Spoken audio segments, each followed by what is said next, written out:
สวัสดีครับผมพี่น้องครับสวัสดีวันที่13ธันวานะครับ2565พี่น้องกลับมาพ่อกันอีกแล้วนะครับมื่อนี้เรื่องเขาอีกคือเก่านะครับมื่อนี้กับบรรยากาศก็เริ่มเย็นลงแล้วพี่น้องนะครับปลาก็เริ่มเงียบเห็ดก็เริ่มบางแล้วนะครับได้เห็ดละโงกกับเห็ดผึ่งค้ามผึ่งแดงมาจากน้อยแล้วล่ะเอามื่อนี้ก็มาคนเดียวอยู่คือเก่าพี่น้องนะครับแต่ไหนก็ตามรุ่นตามเบิ้งน้ำกันได้พี่น้องว่าสิมานบ่นะครับเห็ดบางแล้วแต่ว่ากันนากันที่พอได้แกงอยู่นะครับไปลุยน้ำกันนะครับหาได้แกงเห็ดผึ่งไตไก่นะครับ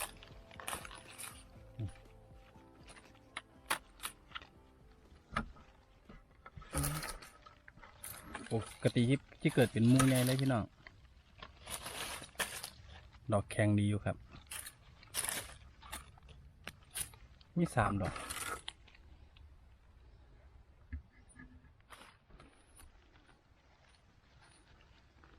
ละโงกเรืองบานครับ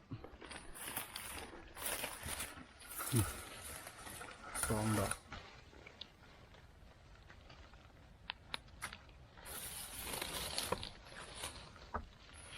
3 ดอกครับ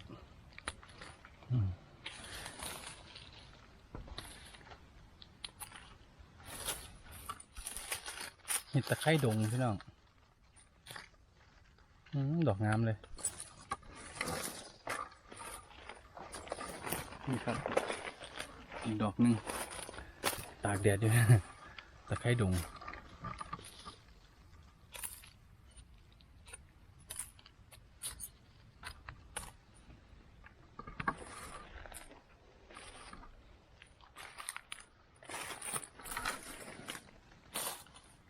เห็ดละโงกขาวครับ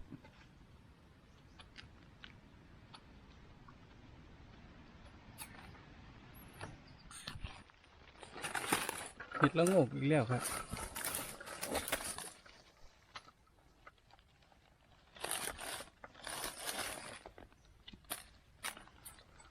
ละโงกขาวพี่น้อง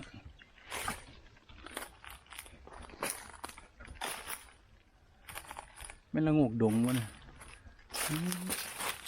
ละโงกดงก็ออกด้วยกันครับนี่พี่น้องสีแดงนะครับเห็นบ่มีดอกเดียวเห็ดผึ่งไตไก่นะครับ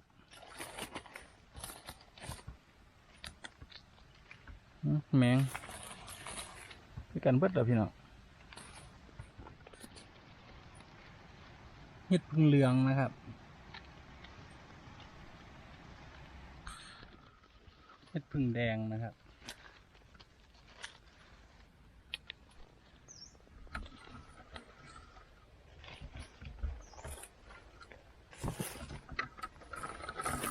อีก2 ดอกพี่น้อง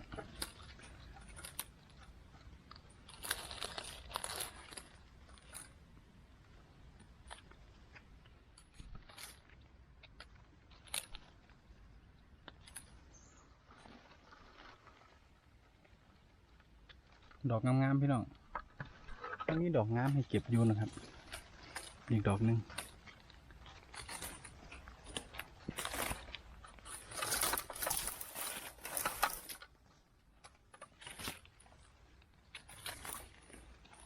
ดอกแข็งๆงามๆเลยครับ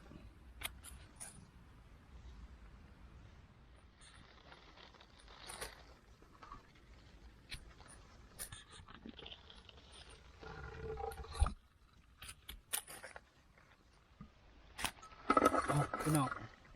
พ่อเป็นมูแล้วนะครับ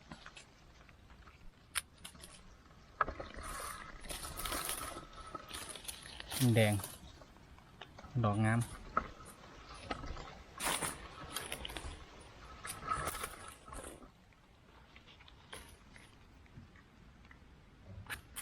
ขาวใหญ่ครับดอกนึง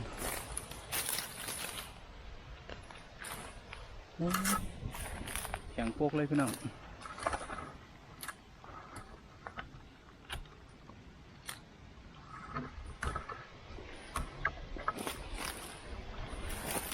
ขึ้นล้านะครับขึ้นล้าดอกนี่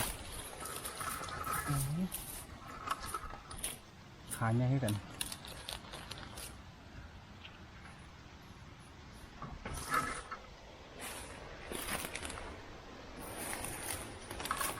นี่ครับ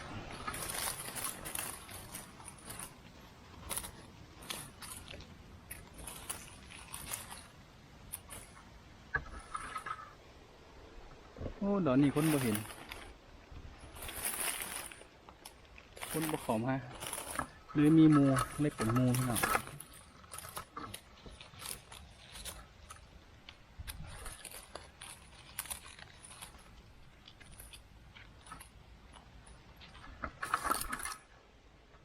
เบิดแล้วนะครับอ่อนแล้วครับ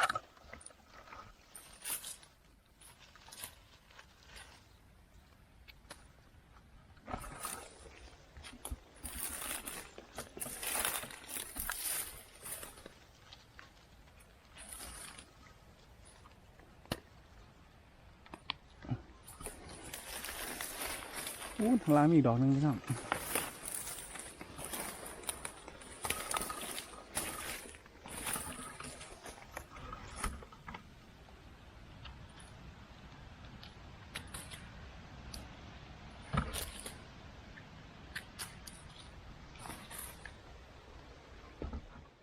ถอยแล้วพี่น้องคนเขาบ่ถึงนะครับ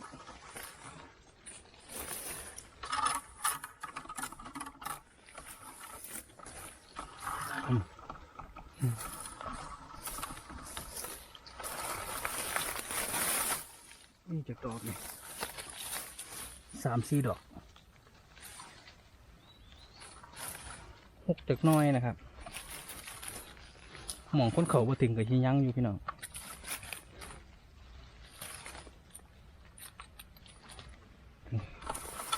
เราก็ต้องคุ้นกันนะครับ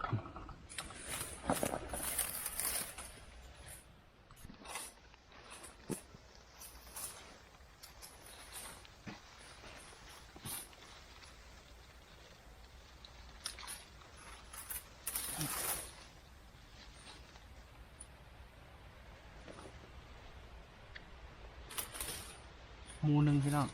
10 กว่าดอกนะครับขึ้นแดง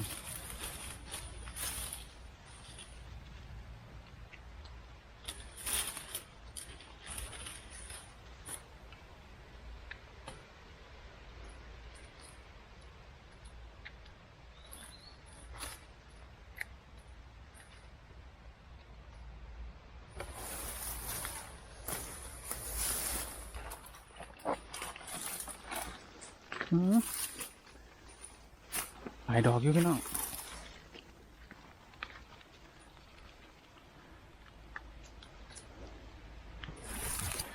เดี๋ยวคนเหลียวบ่เห็นนะครับอยู่น้ำหยา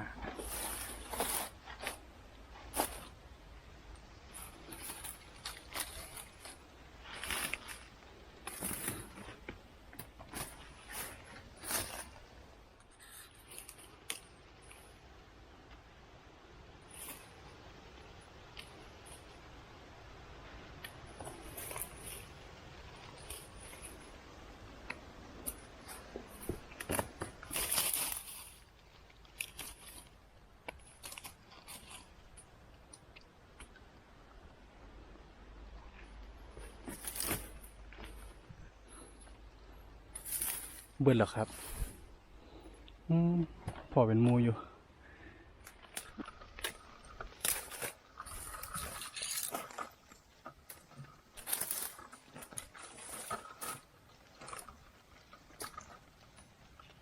2 ดอกงามๆครับ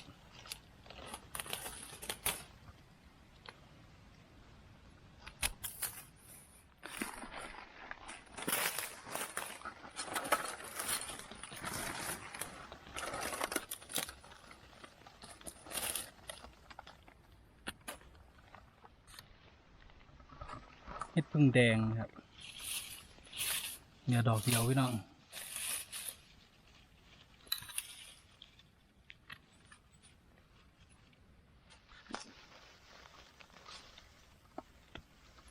เนี่ยหมูหน่อยพี่น้องมาทั้งที่ครับ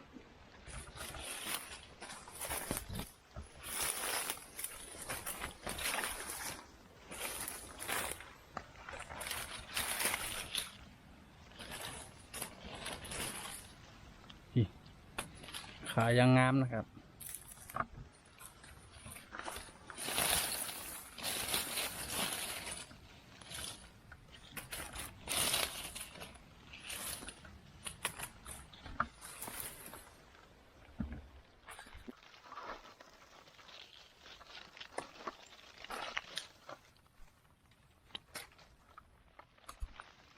อีกดอกหนึ่งครับ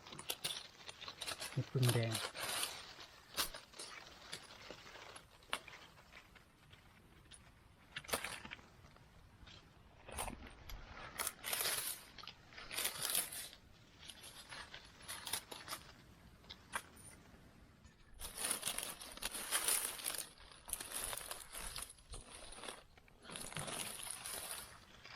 เห็ดพึ่งนกยุงพี่น้อง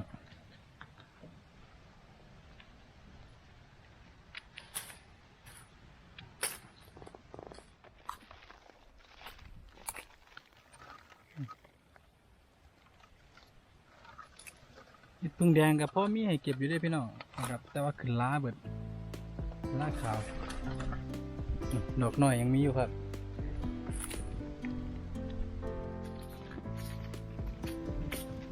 เอาละครับพี่น้องนะครับช่วงนี้ก็เดินทางมาช่วงถึงช่วงสุดท้ายของเขาแล้วเก็บเห็ดจูใจขนาดพี่น้องปีนี้นะครับออกหอดเดือนธันวาคมมองเห็ดพึ่งแดงเห็ดละงูกนะครับเห็ดต้นนี้ก็เป็นเห็ดบานไปแล้วนะพี่น้องนะครับเดี๋ยวเล็มเก็บมองละดอก2 ดอกนะครับออกห่างๆแล้วมันนี่ก็เหลือแต่ดอกบานแล้วพี่น้องมันค่อยมีมูนะครับก็เห็ดออกมาหลายมือแล้วเนาะนะครับโดนหลายมือแล้วบานหมดแล้วนะครับมันค่อยมีเห็ดจูบให้เขาเจ็บแล้วพี่น้องมีแต่เห็ดแนวเดียวนะครับต้นมากก็เป็นเห็ดพึ่งนะครับเห็ดพึ่งขาลายพึ่งแดงพึ่งนกยุงนะครับแล้วก็มีละงูแจมมานิดหน่อยแล้วพี่น้อง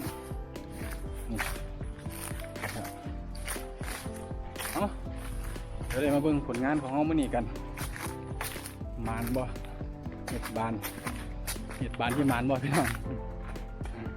ได้หลายย้อนเห็ดบานนะครับท่านเป็นเห็ดตูมือที่ไม่ได้ยังที่ดอก